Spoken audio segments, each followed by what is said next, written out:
There are so many people who have opinions about what kind of kids we should have. There's lists that people populate or put together. There's ideas or parenting classes that try to get us to train our kids to be the kids that these people think that we should have. And inevitably, that creates stress on parents and puts some of us in a really dark place to think how we should try to parent our kids so that the rest of culture, the rest of society, or the rest of the people, even in the church, would look at us and feel good about the things that we're doing with our kids.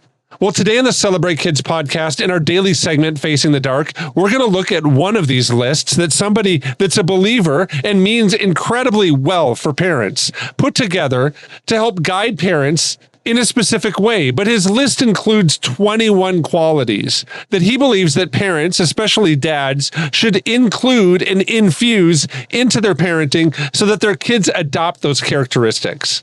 Well, Dr. Kathy has some insight on a new book that is set to release later this year that talks through some traits that we should have for our kids, but approaches it a little bit differently. And in her perspective, I believe it gives us a bright light to shine in dark moments of parenting. So let's turn now to Dr. Kathy Cook. Don't be afraid of the dark. Be careful with stars. Not every light is gonna guide you, baby.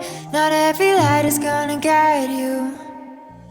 So, Dr. Kathy, the late pastor, Dr. Adrian Rogers, warned parents that institutional training of kids is something to kind of be monitored. As he did this, he kind of listed 21 critical qualities that every parent should want to pass along to their son or daughter specifically. He actually kind of wrote these to dads, but I think it relates to all of parenting. The list of 21 qualities includes things like contentment and courage, courtesy, discernment. I mean, it's a list of 21 qualities of the kind of Christian qualities that we find highlighted through Scripture. Now, I have to tell you, I kind of bristle at lists like this. It might be my millennialness pushing back on just lists and fitting inside of the box, but I know that he's not trying to be exhaustive with all the things that we should kind of have inside of child rearing. But then there's this reality that it's easy to kind of show courage in certain situations or to be courteous to people and these different things inside of this list of 21 qualities. Is it helpful for parents and kids?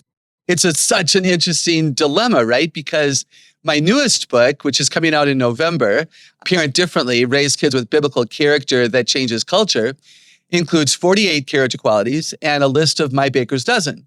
The top 13 that I believe need to be prioritized given the Christ-likeness we want in our children and the chaotic culture in which we're raising them. So I have to say I'm a fan of appropriate lists if accompanying the list is the how do I make it happen? A list without support can make people feel so guilty and so badly that they haven't done it well yet. So I would say read the list. I actually think it's quite good. There are overlapping qualities both on my list and his. And I think it gives us a benchmark to look for. And yet it can be really overwhelming. So here's what I would say to the dads. What are your family values? Who are you? Who is your family? Your family was ordained by the Lord. You are together for a reason. Who do you want your children to be? Is courage a quality that you value? Then raise up your kids to be that. And I would also say that, the question that you were asking, or the question could be asked, is it appropriate to be courageous at all times? Is it necessary to be courteous to all people? What I say in my new book about character is that character is not something we have, it's something we are. And my goal would be that we are discerning, we are courteous, we are courageous, we are patient, we are grateful. So the challenge for me is, am I courteous to all people? Like, do I treat the person in line at the airport the same way that I would treat a niece? I think there ought to be some consistency there, and I think that can be the real challenge for people. So I like that, Dr. Kathy, and I think the list for me is a little bit unique maybe because lists always get lost for me. When I go to the grocery store with a list, I always end up with more things in the bag than actually are on the list or less things than are on the list. So I wrestle a little bit with lists, but I'd like to hear maybe a sneak peek into your list of 12 and what are some maybe kind of snapshot examples of things that we could kind of do to build in those character qualities for our kids. Yeah, I can share that. It starts with being like Jesus. So do we know Jesus? Do we know the God of the Bible? And do we understand what he says about character? Have we read Proverbs, and do we understand the difference between the wise one and the foolish one? I would certainly recommend our listeners go there, an Old Testament book right in the middle of the Bible. I think that it's a heart and mind issue. I think character matters because the heart is the wellspring of life, and all that we are and all that we do is both our heart and our mind. So if I were to put a list together of heart qualities, character qualities, on my list, 3 of the really important ones are self-respect, because it guarantees I want the other qualities, self-control, because it guarantees I can use the qualities, and respect for others, because it motivates me, again, to use the qualities, because life is not about me. It's about relationships I have and honoring people. Joy and gratitude. The research says joy and gratitude give rise to obedience.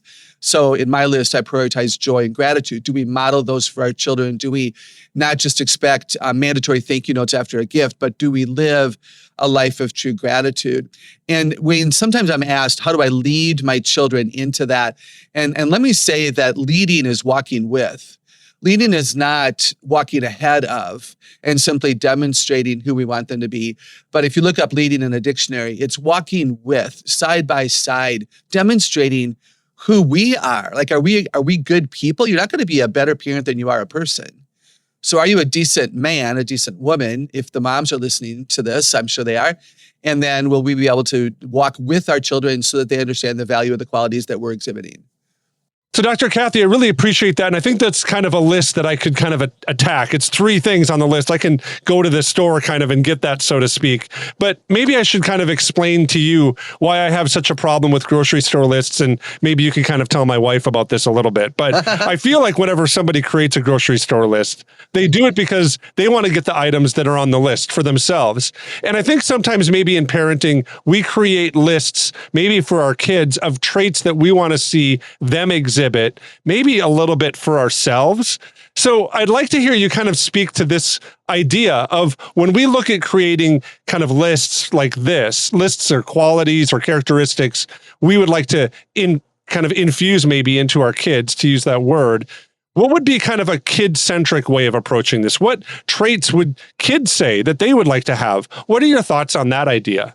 Yeah, I think that's really cool. And let's ask them, right? Let's ask them. Let's sit our kids down and, we set up the context, and, maybe we have a list of a bunch of qualities, including from appendices in my books, or you can, create your own list or get a list off of Google if you want. But ask the kids, who do you want to be? What kind of a person do you want to be remembered for? If they've had someone pass away, you can even say, at a funeral, what would you love people to say about you? It's interesting when I ask young people that, do they want to say they were super successful in their business? Or again, do they want to be hearing things like, boy, they walked with God and honored him and all that they did? So let's ask the kids what they value.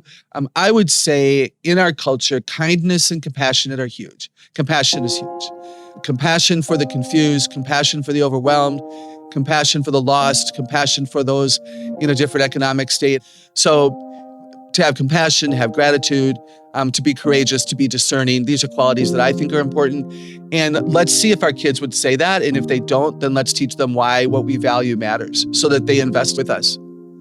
I really love where Dr. Kathy brings us on this topic. It's something that I think is important for us to talk about here in the Celebrate Kids podcast. And my heart in this reflects a lot of what we find in 1 Samuel 1 and 2. It's the part of scripture where Hannah bears the prophet Samuel.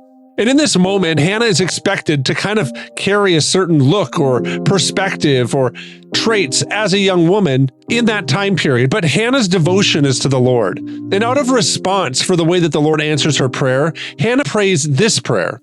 And this is what's recorded in 1 Samuel chapter 2.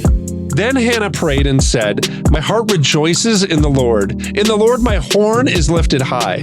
My mouth boasts over my enemies, for I delight in your deliverance. There is no one holy like you, Lord. There is no one besides you. There is no rock like our God.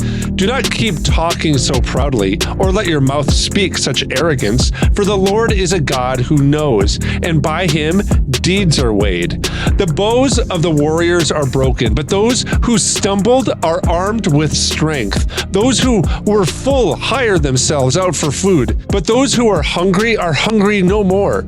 She who was barren has borne 7 children, but she who has had many sons pines away. The Lord brings death and makes alive. He brings down to the grave and raises up. The Lord sends poverty and wealth, and he humbles and he exalts. He raises the poor from the dust, and he lifts the needy from the ash heap. He seats them with princes and has them inherit a throne of honor. For the foundations of the earth are the Lord's. On them he has set the world. He will guard the feet of his faithful servants, but the wicked will be silenced in the place of darkness. It is not by strength that one prevails. Those who oppose the Lord, they will be broken. The Most High will thunder from heaven. The Lord will judge the ends of the earth. He will give strength to his king and exalt a horn of his anointed. There's so much more that goes on in this story that I wish we could talk about, but we don't have time necessarily right now to unpack it.